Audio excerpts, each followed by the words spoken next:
기도하겠습니다.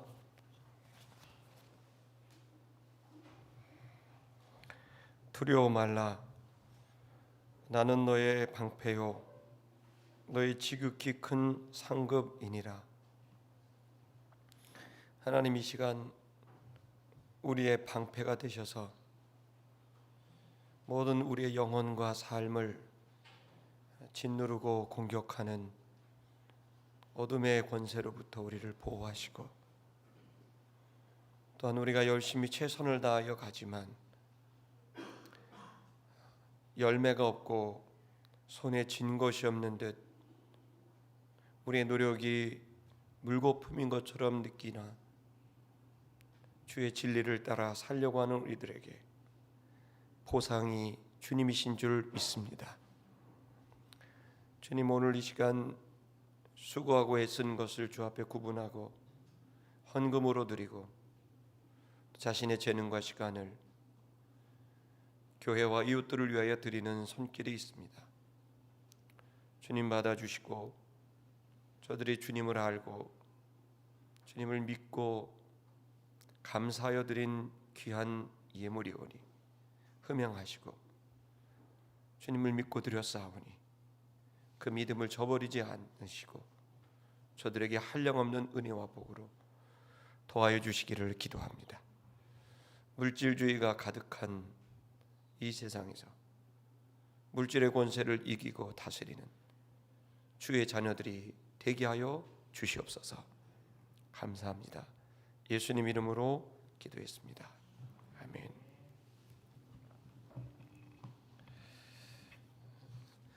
이 시간 오늘은 5월 첫째 주일은 어린이 주일입니다. 그래서 저희 교회는 매년 어버이 주일에 부모가 자녀를 축복하는 시간을 갖도록 하겠는데요. 특히 창세기 49장에 보면 야곱이 그의 자녀들과 손자들에게 축복하는 내용이 나오는데, 거기에 축복하다가 바라크입니다. 이 바라크는 세 가지 의미가 있는데, 첫째는 하나님께는 축복하다가 경배한다. 하나님께는 경배한다. 또 두 번째, 우리 사람들한테는 주님께 맡긴다. 주님과 동행한다. 그래서 이 바라크가 축복하다도 되는데, 이 말이 변형이 되면 함께 걷는다, 이런 뜻이 됩니다. 그래서 바라함입니다. 이 바라는 하나님 축복하다, 이런 말입니다. 즉 하나님과 동행하는 겁니다. 이 시간 우리 영상을 통해 각 가정에서 또 계신 분들 함께 여러분의 자녀를 곁에 이렇게 두시기를 바랍니다. 이 시간 자녀를 축복하는 시간을 좀 갖도록 하겠습니다. 성경을 보면, 기독교를 보면 교회 교사가 따로 있고 부모가 따로 있지 않습니다. 부모가 주일학교 교사입니다. 그래서 모든 교육은 부모가 다 시키는 겁니다. 영접하게 하는 것도 부모가 하고, 신앙으로 양육하는 것도 부모가 하고, 그 아이가 성인이 될 때 하나님과 동행하며 살 수 있도록 양육하는 것, 주일학교 교사의 책임이 아니라 부모가 하는 일입니다. 이 시간 그 마음을 우리가 갖고, 여러분 자녀를 옆에 끼시고, 또 없으신 분들은 마음으로 이렇게 자녀를 바라보십시다. 또 청년들 아직 자녀가 없으면 믿음의 눈으로 태어날 자녀들을 바라보시기 바랍니다. 영적, 육적 자녀들을 바라보면서 저를 한번 따라해 보시겠습니다.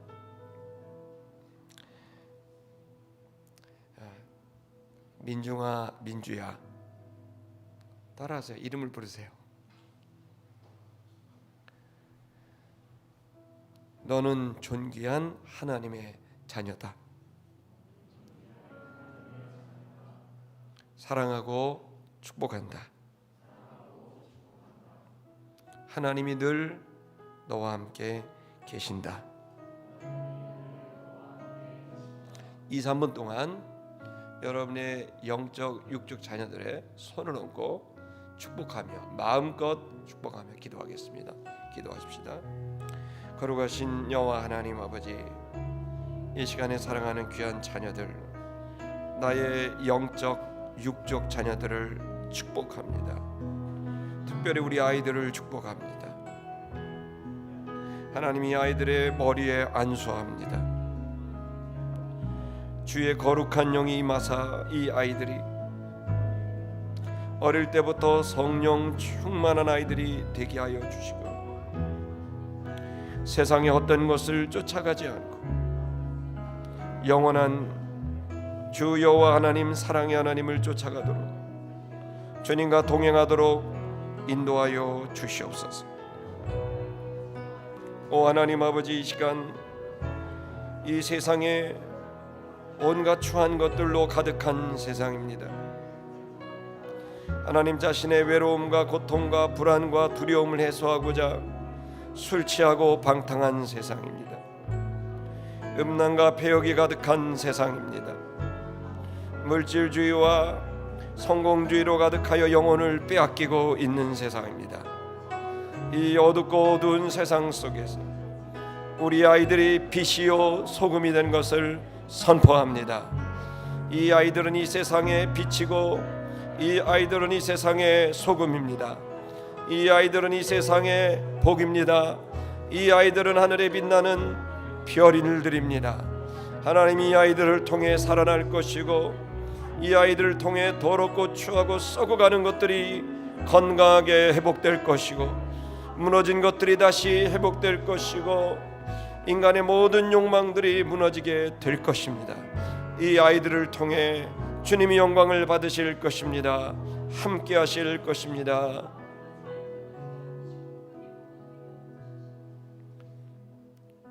이 아이들을 통해 영광 받으실 주님을 찬양합니다. 함께 하실 주님을 찬양합니다. 예수님의 이름으로 기도했습니다. 아멘. 이 시간 우리 아이들을 이렇게 안아주겠습니다. 이렇게 토닥토닥 한번 해보세요. 이렇게. 감사합니다. 빨리 코로나가 끝나야 이거 현장감 있게 하는데 영상으로 하려니까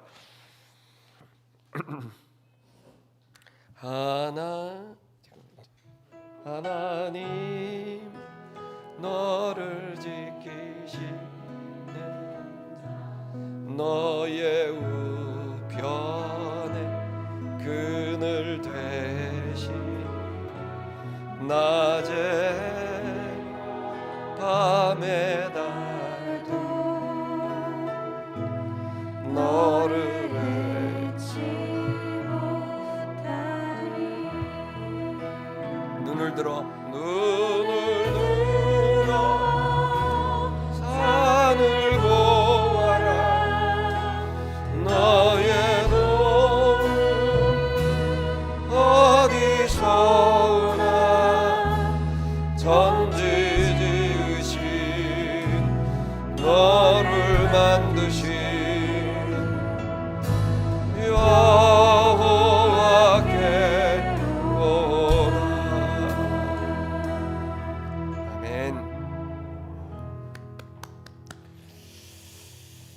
하나님 말씀 오늘 요한복음인데요. 이제 10장까지 왔습니다. 이 말씀은 원래 9장 마지막 절과 이어지는 말씀입니다. 보통 우리가 이제 9장에서 끝나고 그 10장을 별도로 보지만 본문은 원래 9장에서 이어지는 내용입니다. 여러분 9장은 나면서 소경된 사람,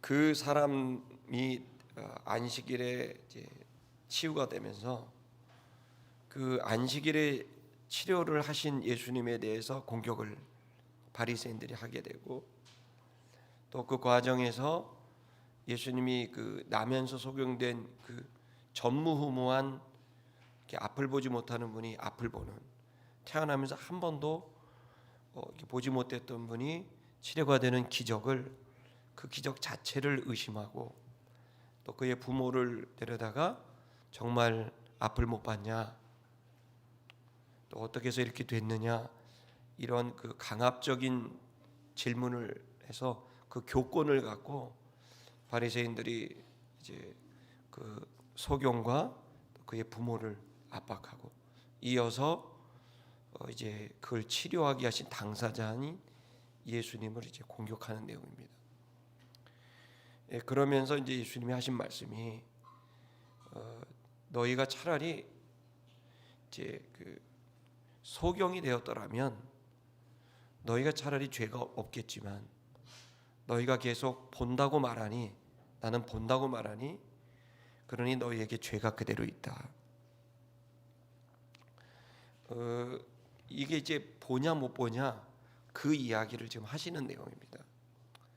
이 내용은 너희가 그 소경이 차라리 됐다, 다시 말하면 내가 못 보니 내가 보기를 원합니다 라는 마음을 가졌다면 죄가 오히려 없고 너희에게 좋은 기회가 있겠지만, 너희가 지금 난 보고 알고 있다 라고 말을 하니 너희가 지금 이 죄에 빠져 있는 상태가 됐다. 그래서 너희에게는 이 구원의 은혜가 주어지지 못하고 있다. 이 이야기는 이제 10장에 나올 양과 목자에 대한 얘기를 하시려고 이제 이야기가 전개가 되는 겁니다. 무슨 얘기냐면, 양이라는 이 동물은 우리가 잘 몰라요. 여러분 양 키워봤어요? 못 키워봤죠. 대관령 그 농장에 가시면 구경은 하는데 키워보진 못했죠. 그래서 이제 우리가 이 아주 중요한 두 가지, 예수님이 나는 누구다, 나는 양의 문이다, 나는 선한 목자다, 이 두 가지 말씀을 해주시는 내용이 이제 이번 주하고 다음 주 얘기입니다. 3주간에 걸쳐서 이 말씀을 보게 되는데, 오늘은 나는 양의 문이다 혹은 나는 선한 목자다, 이 말씀을 하시기 전에 이게 우리가 이해를 해야 돼요. 그 이해는 뭐냐면 양과 목자의 관계, 양우리, 들판, 이런 거에 대한 이해가 없기 때문에 그 부분을 중점으로 여러분과 나누려고 합니다. 특히 이 본문은 뒤에 있을 나는 양의 문이다, 나는 선한 목자다라는 직접적인 주의 메시지가 있기 전에 일종의 서론처럼 그것을 이해시키기 위한 아주 포괄적인 말씀입니다.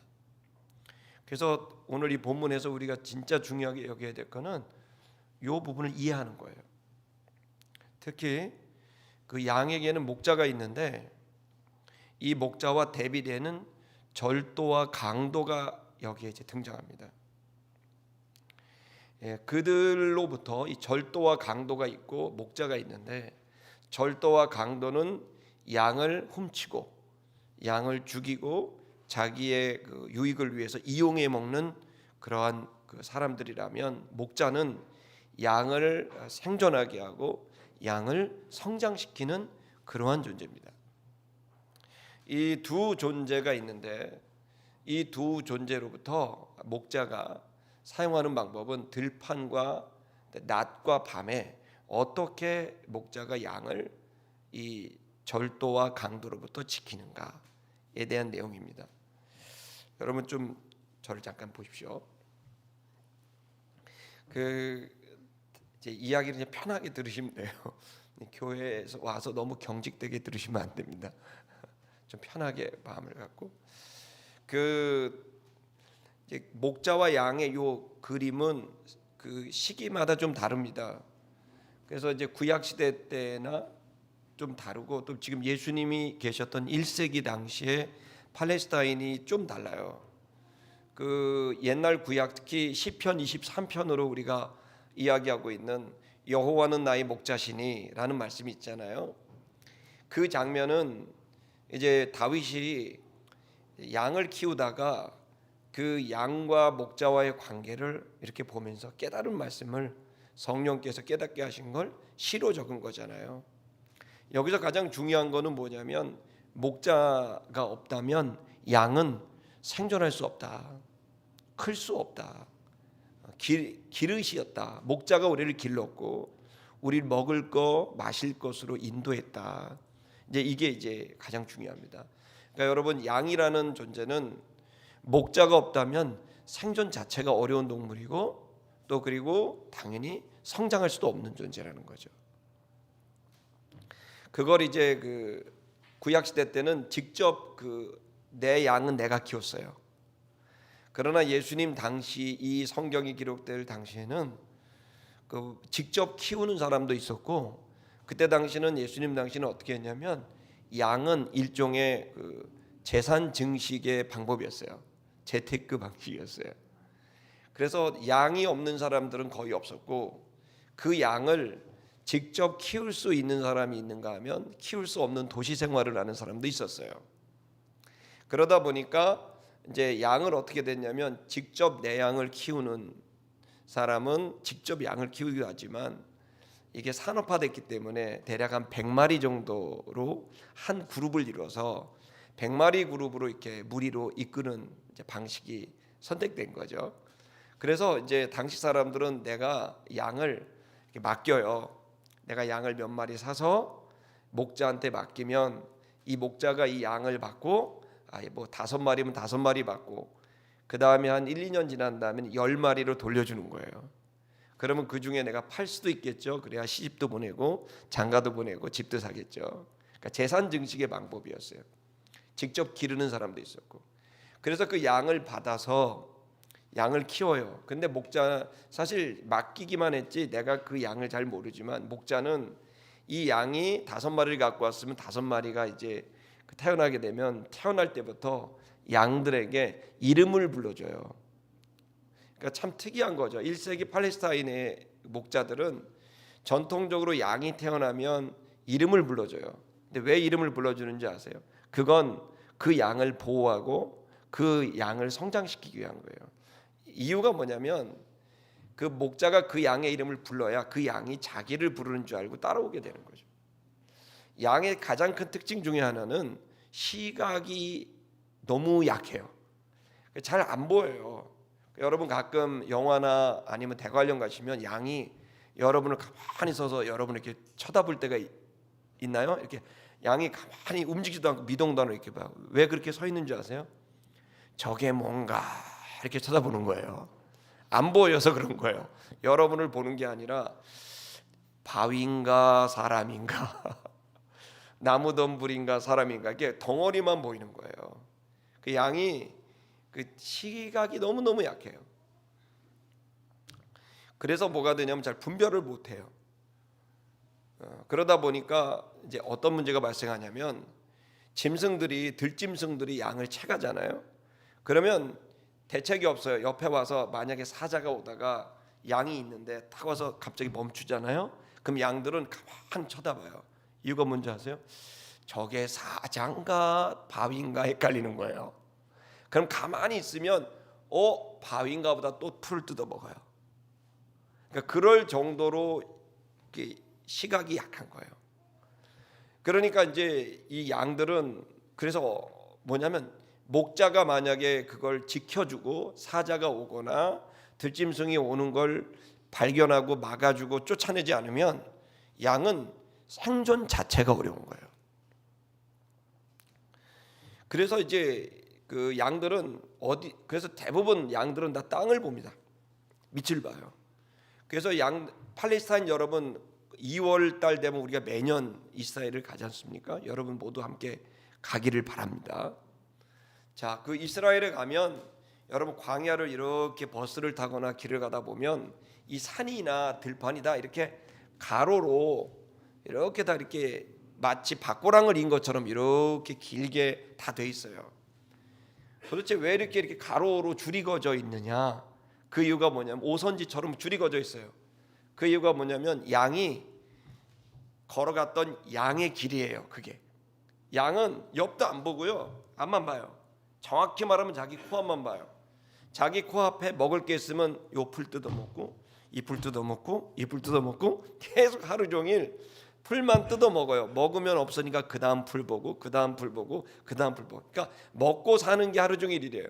그러니까 그 다음 풀만 보는 게 그의 것이지 그 주변은 인식할 만큼 이제 시각이 없는 거죠.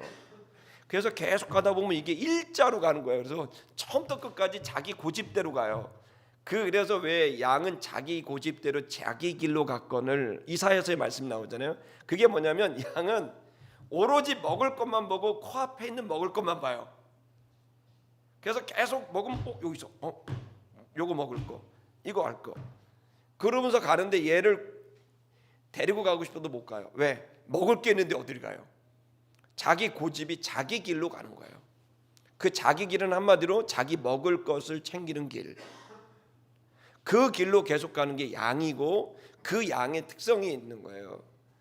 그러니까 여러분 이제 그 양인 고집이 세요. 고집은 한 가지예요. 먹고 싶어서.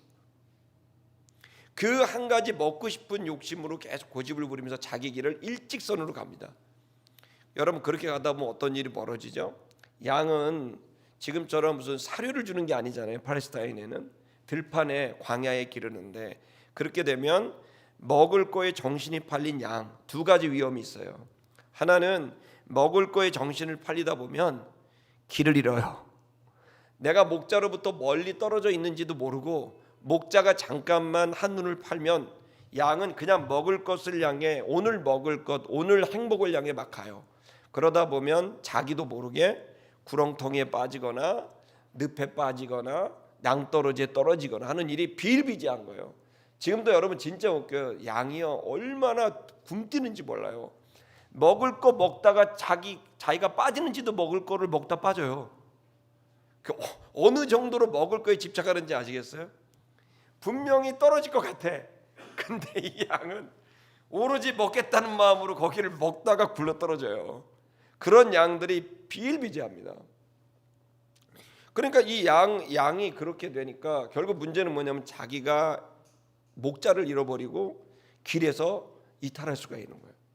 두 번째는 뭐냐면 정신은 팔려서 먹을 거를 오늘 먹을 거 하다 보니까 들짐승들이 옆에 와도 와 있는지를 모르고 있다가 그냥 들짐승 앞으로 그냥 가서 그냥 낚아채 가버리게 되면 생명을 잃어버리게 되는 거예요. 자, 이 두 가지의 위험이 들판에 있어요. 낮에. 그거를 위해서 어떻게 됩니까? 목자가 있는 거예요. 목자는 어떻게 되냐면 이 지팡이를 들고 있어요. 혹은 물맷돌을 들기도 해요. 그래서 돌을 던지기도 하고 급하면 돌을 던지고 또한 경우에 따라서는 막대기를 갖고 다니는 이 막대기가요. 보통 2m 정도 되는 큰 막대기입니다. 근데 그 막대기의 끝에는 이렇게 둥글게 돼서 이렇게 갈고리처럼 모양으로 된 걸 만듭니다. 일부러. 이유는 한 가지입니다. 양이 길을 잃어서 낭떠러지에 떨어졌거나 구렁텅이에 빠져버리게 되면 건져 올려야 되는데 건져 올리기 위해서 긴 막대기를 갖고 목에다 걸고 끌어올리기 위한 양을 구출하기 위한 막대기예요. 주의 지팡이와 막대기가 나를 안위하시나이다.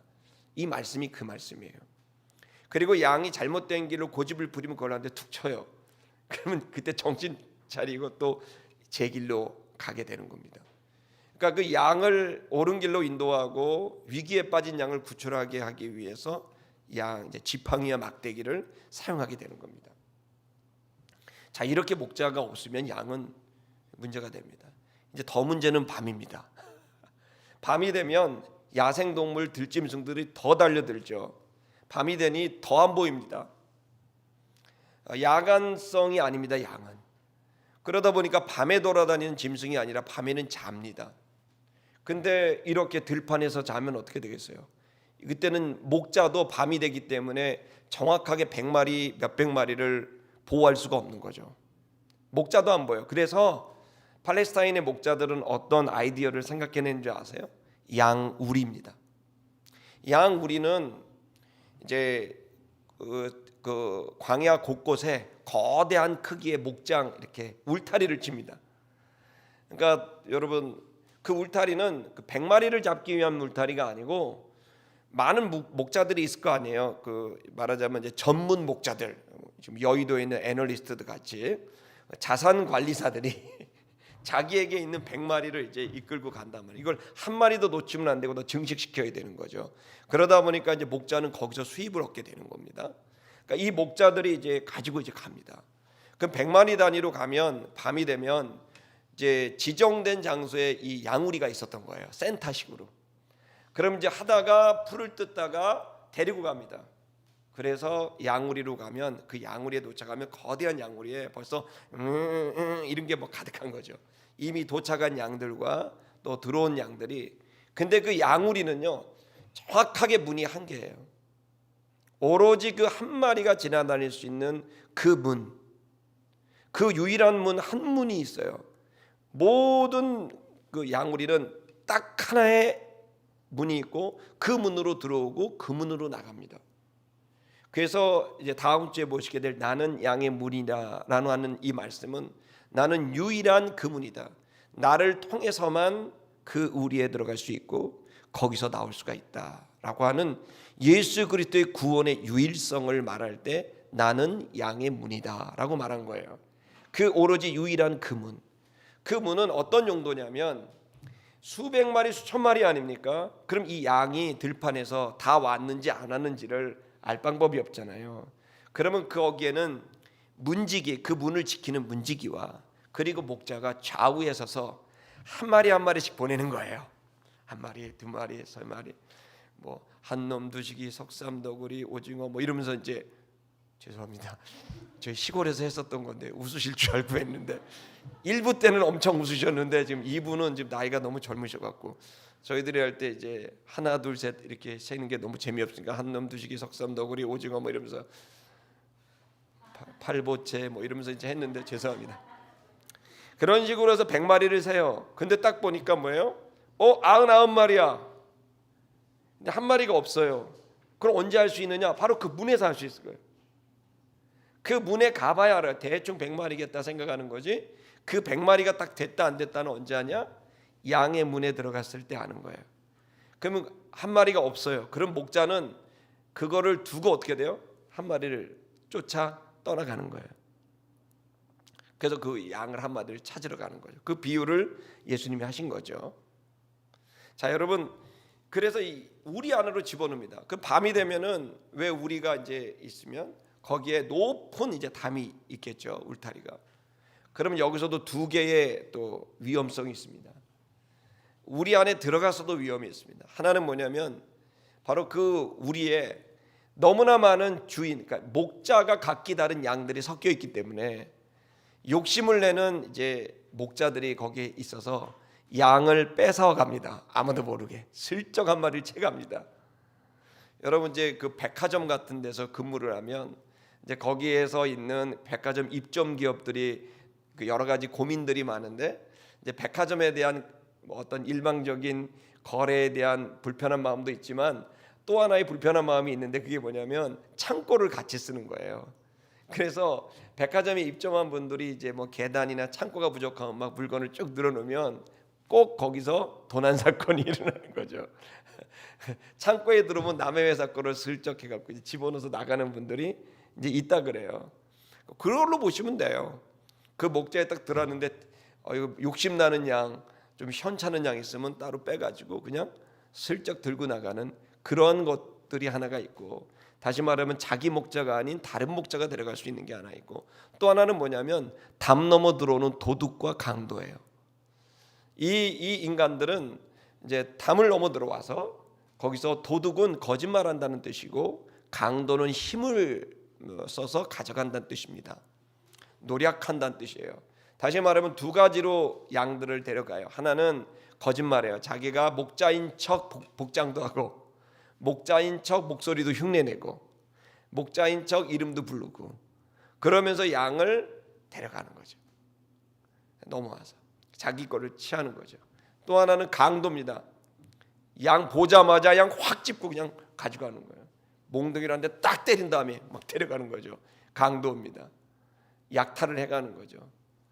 경우에 따라서는 목자를 때리고 그 다음에 양을 그냥 다 가져가는 강도 때도 있습니다. 자, 이 밤에는 얘네들이 문제인 겁니다. 자, 그렇게 되면 어떤 일이 벌어질까요? 그 속이는 목자한테 갔다가는 어떻게 해요? 그 양은 그날로 죽는 거죠. 또 양을 집어가는 다른 목자에게 가도 증거 인멸을 하게 되니까 가지고 왔던 양은 그날로 잡아서 가죽을 벗기고 고기로 자기들이 먹고, 그러면서 부식으로 사용한단 말이에요. 주식으로. 그러니까 양은 도적과 강도와 가짜 목자들한테 잡히게 되면 그날로 끝나는 거예요. 그래서 이걸, 그런데 그 밤에도 누가 해요? 목자가 불침번을 서서 지켜요. 주야로 우리를 지켜주시는 거죠. 그래서 목자는 잠을 자지 않고 양들을 또 지킵니다. 그때 목자가 주로 지키는 방법은 양들이 도둑이 오면 매 하는 그 소리를 듣고 잠을 벌떡 깨서 위기가 닥쳤구나라고 하면 달려가는 거죠. 양의 울음소리를 듣고 달려가서 목자들이 그 양을 지켜주는 거죠. 자, 여러분, 제가 지금까지 1세기에 양 목축업을 설명을 드렸습니다.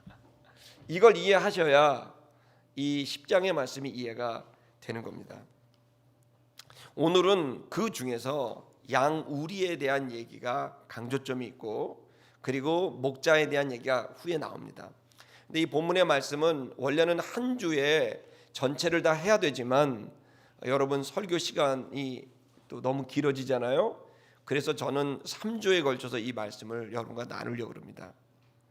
오늘은 양들을 지키는 목자, 그리고 그 양들을 이용하고 또 자기가 먹으려고 빼앗으려는 그 절도와 강도, 그들의 공격으로부터 막으려고 하는 양우리, 그리고 문지기, 이것을 통해서 우리가 바로, 양이 바로 우리 성도들을 말하는 것이고 목자는 바로 예수 그리스도를 말하는 것입니다. 양우리는 바로 교회를 말하는 거고 하나님 나라를 말하고 있는 겁니다.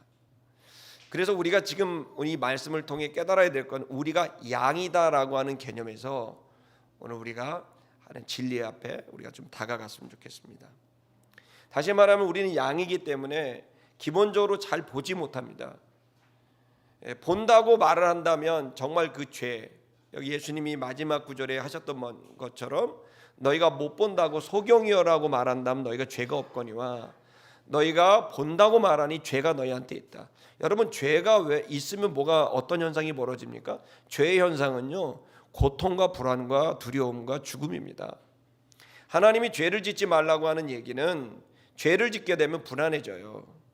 죄를 짓게 되면 양심이 고통스러워져요.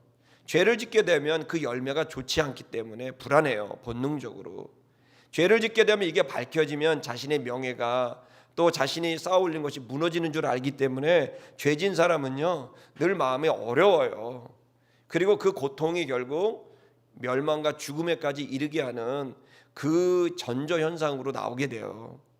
그래서 하나님이 죄짓지 말라는 얘기는 하나님이 무슨 꼰대처럼 죄짓지 마, 내 마음대로 해야 돼, 뭐 이런 게 아니에요.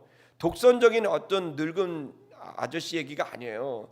하나님은 인격적이셔서 우리에게 죄를 짓지 말라는 얘기는 본인을 고집하기 위한 게 아니라 우리가 죄지면 힘들어지고 고통스러워지니까 너희가 자유하고 너희가 행복해져라라는 의미에서 죄짓지 말라는 거예요. 여러분, 10계명의 말씀들 보세요. 내 부모를 공경하라고 돼 있죠. 그 5번째 계명 안 지켜보세요. 부모 공경하지 않으면 여러분이 힘들어진다니까요. 도적질하지 마라. 도적질해 보세요. 불안하죠.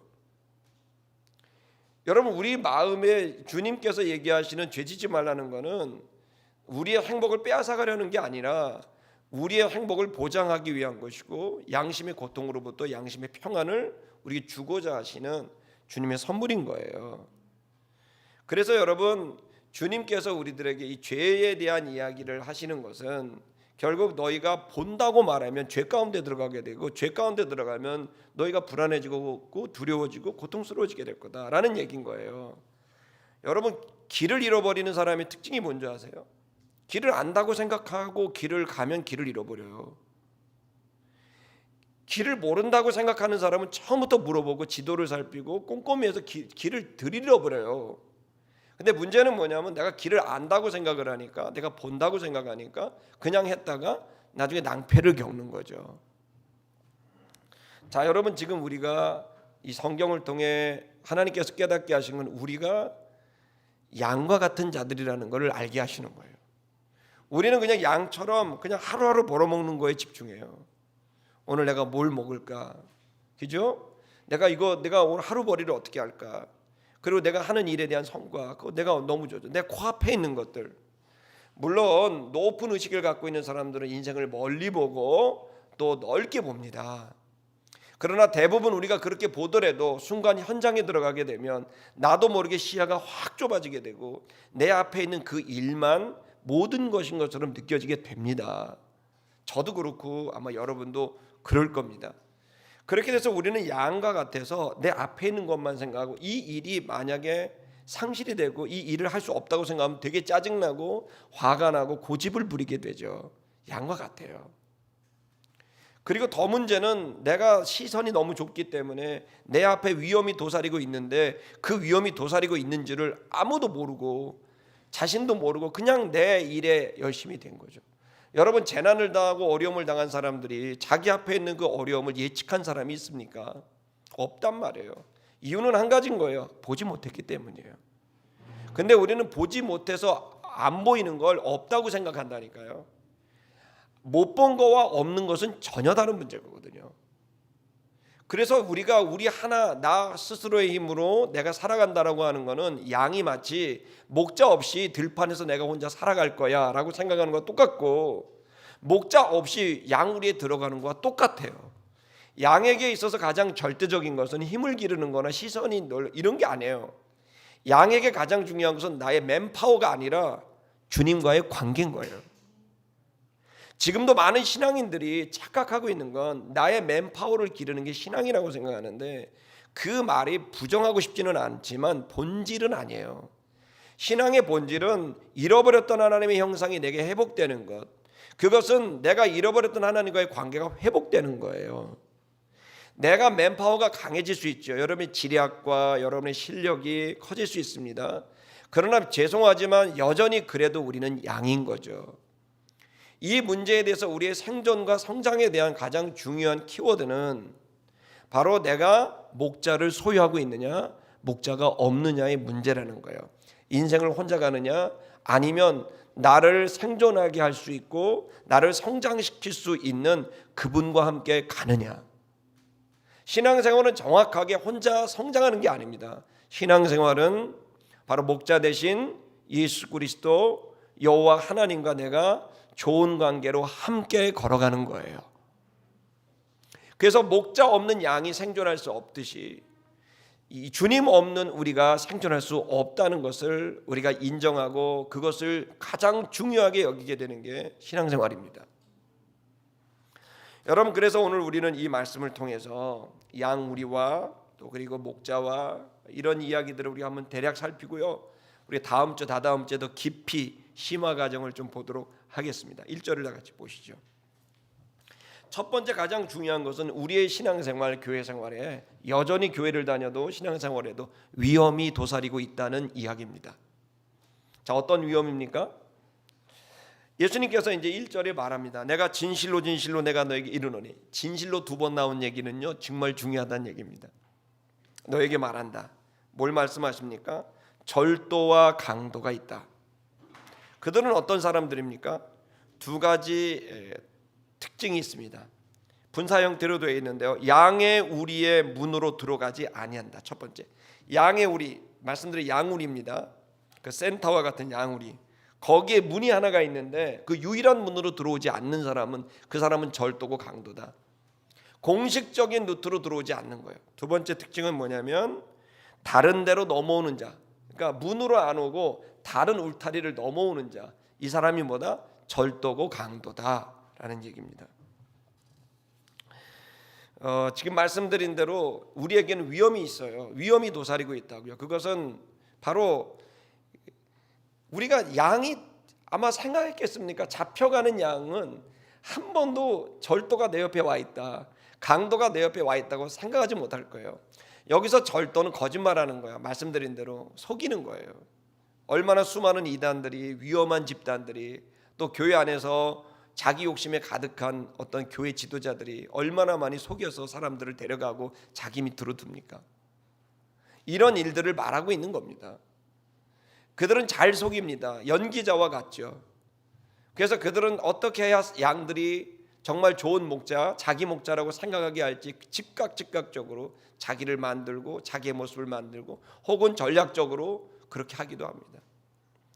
여러분, 이것에 대해서 우리가 분별할 수 있을까요? 제가 여러분이 말씀드릴게요. 여러분과 저는 분별하기 어렵습니다. 저도 정말 많이 사기도 당해보고 속기도 해봅니다. 여러분도 그럴 겁니다. 또 저 역시도 마음속에 한쪽 면에서는 다른 사람 욕심나는 성도가 나올 때가 있습니다. 우리 교회 다니면 참 좋겠다, 그런 사람도 있습니다. 여러분, 그렇게 되면 그것에 대해서 내가 저 사람을 내 사람으로 내 밑으로 오게 하고 싶다. 여러분, 그런 모든 것들이 우리 안에 진리 앞에 두렵고 떨리는 마음으로 여러분 그 부분을 내려놔야 되는 겁니다. 여러분 중에 모든 사람들 중에 단 한 사람도 제가 오라 그래서 온 사람은 없을 겁니다. 저는 여러분들을 초청하고 어디서 빼온 적이 없습니다. 제가 32년 목회를 하면서 누구에게 오라고 한 적이 없습니다. 심지어 가족들에게도. 그것은 우리가 하나님을 바라보고 목자의 음성을 따라왔고, 저도 목자 되신 예수님을 따라왔고, 저도 양 중에 한 명 아닙니까? 아멘. 근데 이제 양 중에서 조금 앞선 양입니다. 할렐루야. 뭐 주장 정도.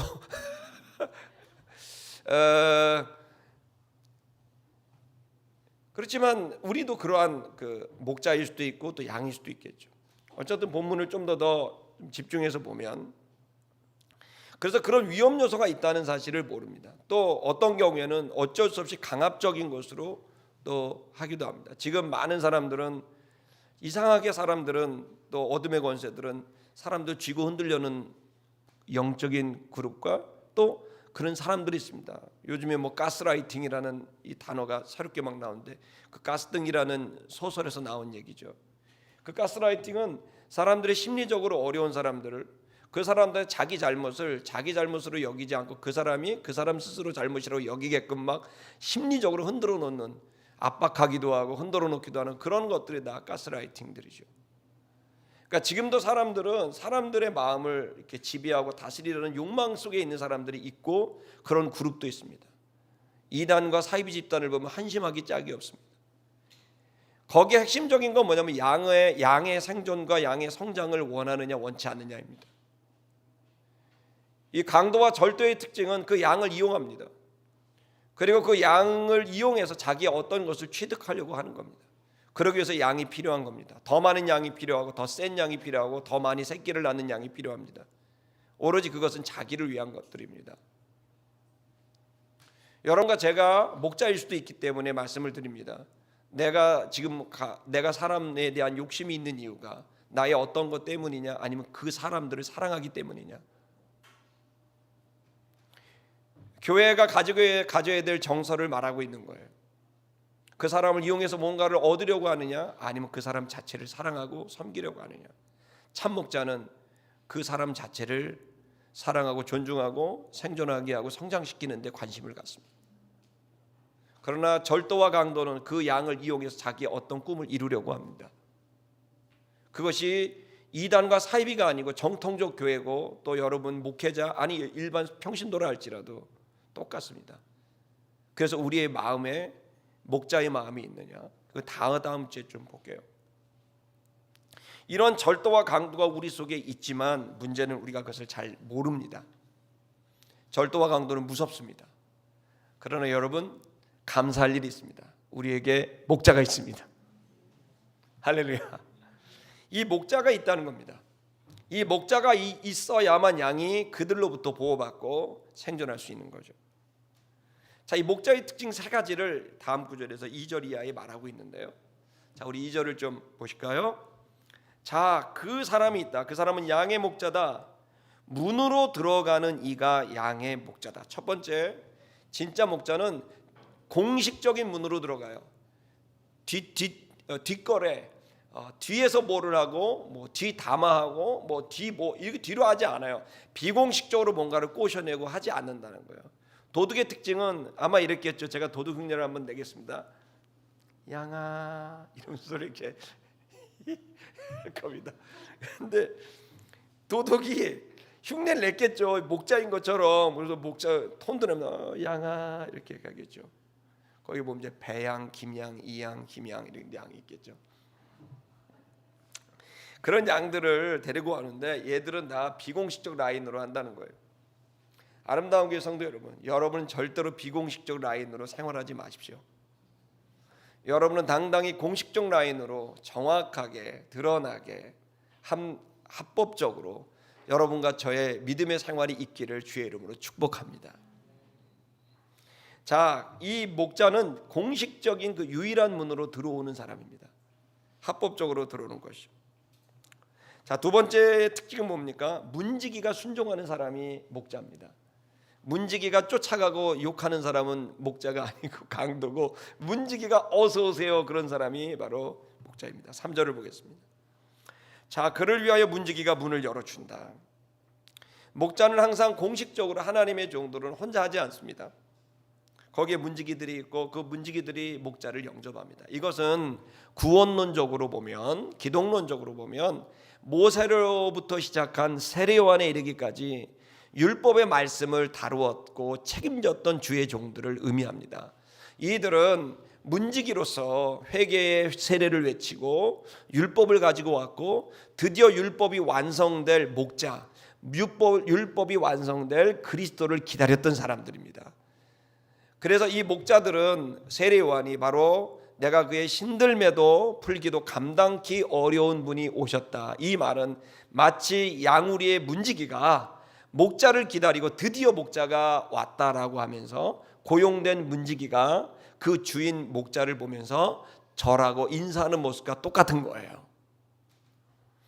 자, 그래서 여러분, 우리가 정말 좋은 교회, 좋은 모습은 비공식적으로 뒤에서 뭔가를 해서 뭔가를 결정하는 게 아니라 공식적으로 뭔가 앞에서 합리적으로 할 뿐만 아니라 거기에 있는 귀한 종들이 연합을 해서 함께 할 수 있게 되는 그런 연합으로 이루어지는 일들이라는 것을 우리가 이해할 수 있습니다.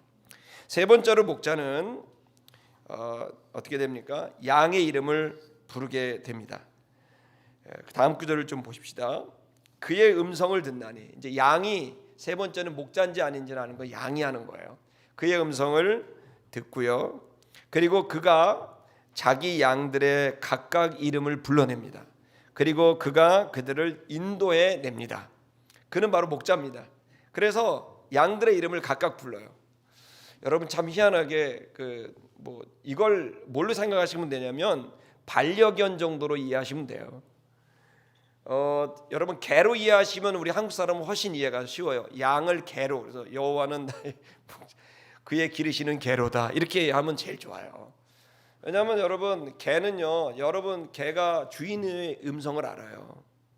아무리 미미한 개도 주인의 음성인데 가끔 이제 멍청한 개들도 있겠죠. 주인의 음성을 모르고 아무한테나 갔다가 잡혀가서 개장수한테 끌려가는 사람도 있겠죠.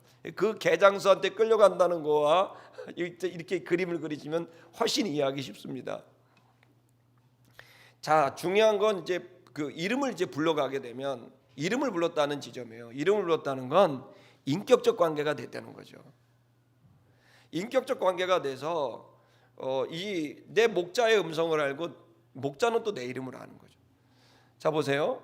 많은 청년들이나 성도들이 질문을 던져요. 이게 내 마음에 떠오르는 생각이 주님의 목소리냐, 아니면 내 목소리냐, 아니 마귀가 주는 소리냐, 이런 질문을 던져요. 왜 그러냐면 이제 요한복음에서 예수님께서 떠나시면서 내가 너에게 보혜사 성령을 약속하겠다. 너희 그 보혜사 성령이 오시게 되면 내가 너에게 가르쳤던 모든 것을 생각나게 하시리라 그랬거든요. 그러니까 성령께서 우리들에게 지금 말씀을 해주시는 것은 우리의 생각이라는 영역 안에 마음 속에서 하나님의 음성이 들리는 겁니다. 물론 아주 특별한 경우에는 전 존재로 들리는 특별한 신비한 체험이 있겠지만 대부분은 우리의 마음과 생각 안에서 성령께서 생각나게 하시고 느껴지게 하시면서 울음이 터지기도 하고 생각이 정리가 되기도 하는 것들은 바로 주님께서 우리에게 말씀하시는 방법입니다. 그래서 여러분 대부분의 사람들은 그렇게 마음과 생각 안에서 주님의 음성 또 주님을 이제 대면하게 되는 거죠. 거기에 가장 일반적인 게 뭡니까? 성경을 읽는 거죠. 여러분 우리는 보통 책을 읽는 게 뭡니까? 그 책을 읽는 것은 그 저자를 만나는 것입니다. 책을 읽게 되면 그 저자의 마음과 생각이 들어있고 그의 인격이 들어있죠. 그래서 책을 읽는 게 아니라 그 사람을 저자를 만나는 거죠. 마찬가지로 성경을 읽는 것은 성경의 활자를 읽고 문장을 이해한다라고 하는 의미 정도가 아니라 성경의 저자이신 하나님을 만나는 거예요. 그 성경의 저자이신 하나님을 성경을 통해서 만나게 될 때 참 놀랍게 모든 성경은 하나님의 감동으로 된 것이다. 하나님의 인스피레이션을 그 안에 집어넣으신 거예요. 거기에 진리와 은혜라는 인스피레이션을 그 안에 넣는 거예요. 그 진리와 은혜가 이 활자 속에 들어가 있단 말이에요. 그리고 이 활자를 읽게 됐을 때 성령께서 다시 활자 속에 담겨져 있는 마치 이렇게 파일을 풀어내듯이 말이죠. 압축 파일을 풀어내듯이 그 활자 속에 넣으신 주님의 인스피레이션을 그 안에 있는 은혜와 진리가 이제 풀어지게 되는 거죠. 풀어지게 되면서 어떻게 생각나게 되고 느껴지게 되는 거죠. 여러분이 주님을 만나는 방법의 가장 일반적인 건 여러분의 생각과 마음속에 주님을 느끼고 여러분 진리를 깨닫게 되는 거예요. 자, 그래서 여러분 우리가 여기에서 우리는 지금 양이고 주님은 목자라고 생각한다면 우리에게 정말 중요한 것은 지금 당장 목자 되신 예수님과 여러분이 인격적 교제를 하는 것이 너무너무 중요하다는 거죠. 그래서 여러분 기독교의 신앙은 어떤 기계적인 어떤 것들을 만들어요. 뭐 코인을 넣으면 갑자기 콜라가 툭 나오고 그래서 내가 이거를 하면 이게 생기고 이런 관계로 생각하는 건 오해 중에 오해예요.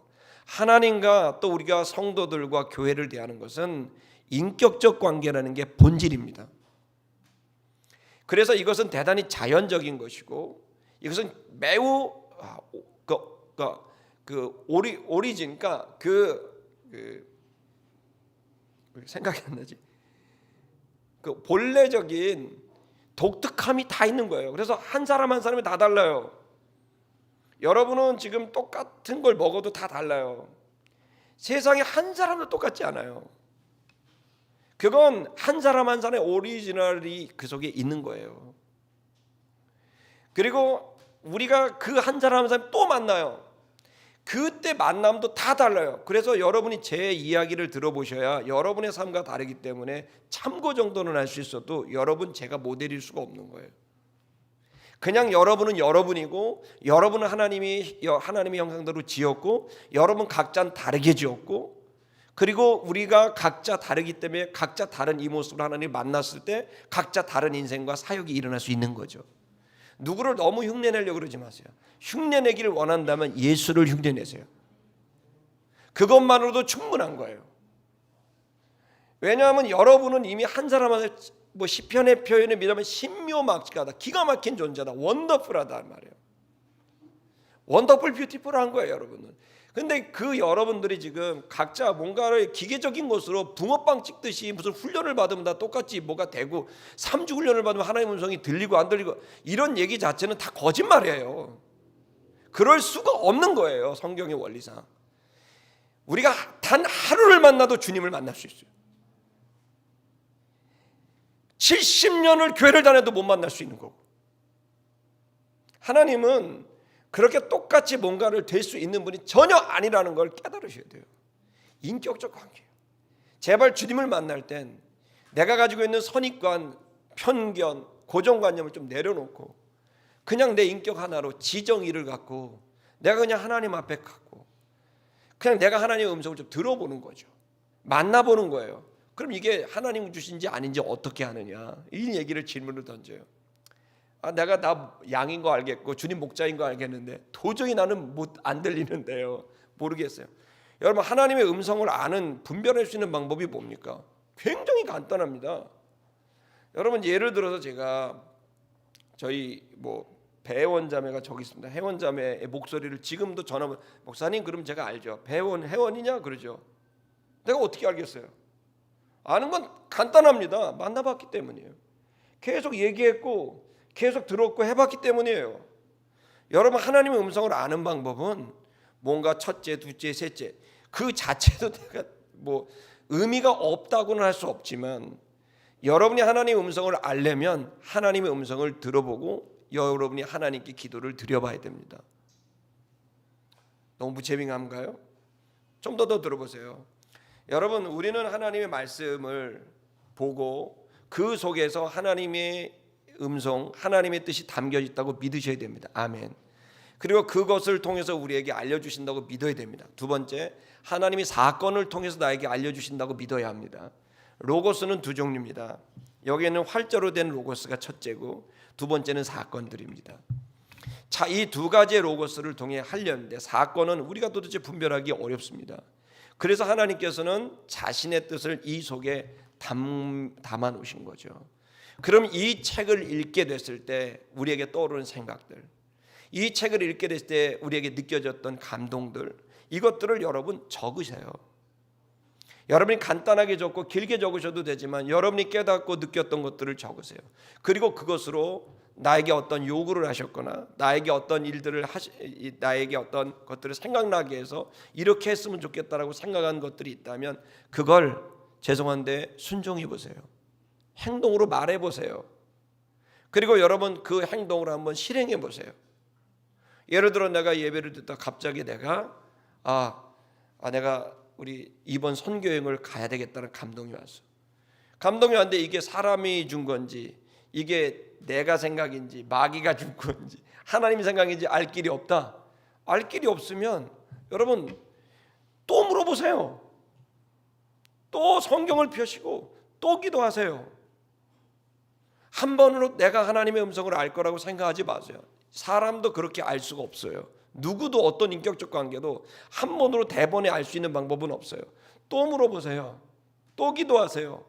근데도 안 되면 어떻게 될까요?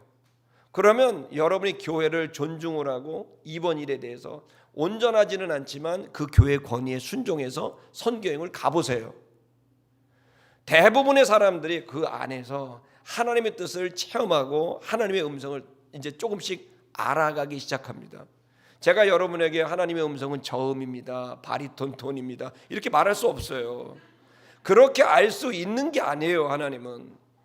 그렇기 때문에 이 부분은 여러분의 영혼이 이것을 느끼고 알게 되는 직관적인 거예요. 여러분의 생각과 계산이 아닌 거예요. 그냥 아는 거예요. 그냥. 그렇기 때문에 여러분이 말씀을 좀 펴셔야 돼요.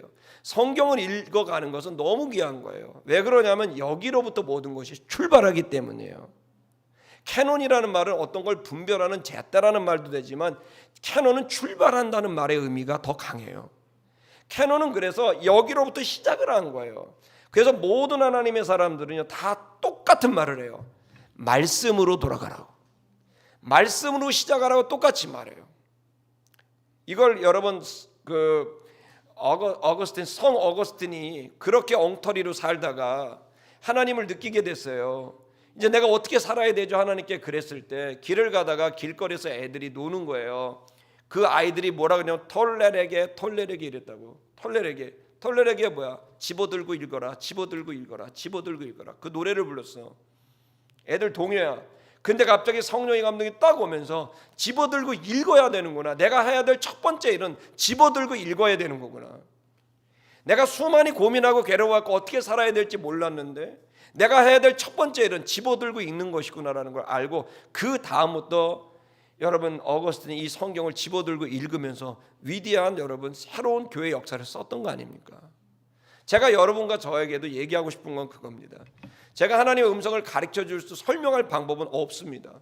저한테 답을 찾으려고 생각도 하지 마세요. 할 수 없어요. 여러분과 하나님만 직접 할 수 있는 일이고 그걸 여러분이 인격적 만남 속에 여러분 인식할 수 있어요. 그 첫 번째 일이 뭡니까? 따라할게요. 톨레레게 집어들고 읽어라. 성경을 집어들고 읽어야 돼요. 제가 여러분 아름다운 교회 성도들한테 좀 부탁할게요. 성경책 좀 사세요. 이 종이 한 장 한 장을 넘기는 거에 정서적인 여러분의 가치를 누리라 그런 얘기는 아닙니다. 내가 핸드폰으로 보게 됐을 때 이것도 좋아요.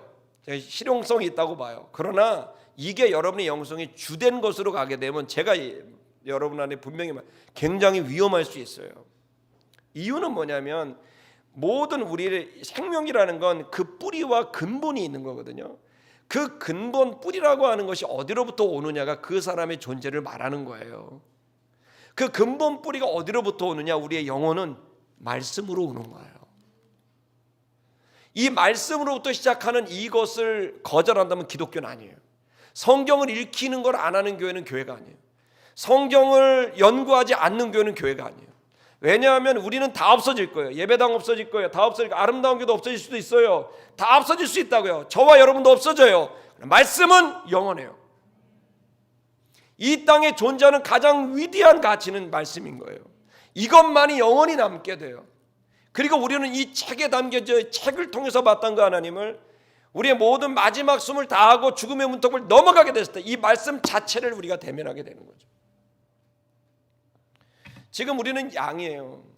양은 반드시 목자가 있어야 돼요. 근데 목자가 있어서 되는 게 아니에요. 양이 목자의 음성을 들어야 살 수 있다고요. 양이 있는데 목자는 있는데 그 음성이 안 들려. 그 음성을 듣고도 싶지도 않아. 그 목자에게 가지도 않아. 그렇다면 여러분 죄송한데 그 양은 희망이 없는 거죠. 한국교회 희망이 없다라고 얘기하는 게 말씀을 버렸기 때문이잖아요. 이 성경 자체에 대해서 귀중함을 여기지 않고 있기 때문인 거잖아요. 아름다운 게 성도 여러분, 여러분이 젊건 나이가 있던 여러분의 세대가 어떤 세대이건 아무 상관없어요.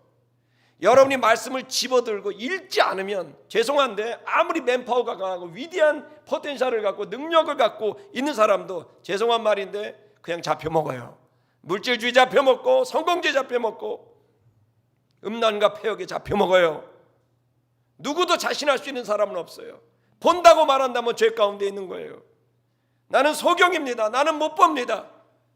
나에게 들려주십시오라고 성경을 집어들고 읽고 목자의 음성을 듣기를 원하는 그 사람, 여러분 그 사람이 여러분 온전히 설 수 있고 그 사람을 통해 하나님의 새로운 역사를 열어가신다고 믿습니다. 저는 이 요한복음의 말씀을 통해서 이번 10장을 몇 주간 동안 할 때 여러분이 선한 목자 되신 그 주님의 음성을 실제로 듣는 은혜가 있길 주의 이름으로 축복합니다. 우리 노래하십시다. 근데 아마도 우리 아름다운 교회 성도들은 많이 지금 목자의 음성을 듣고 있으신 것 같기도 한데요. 아멘입니까?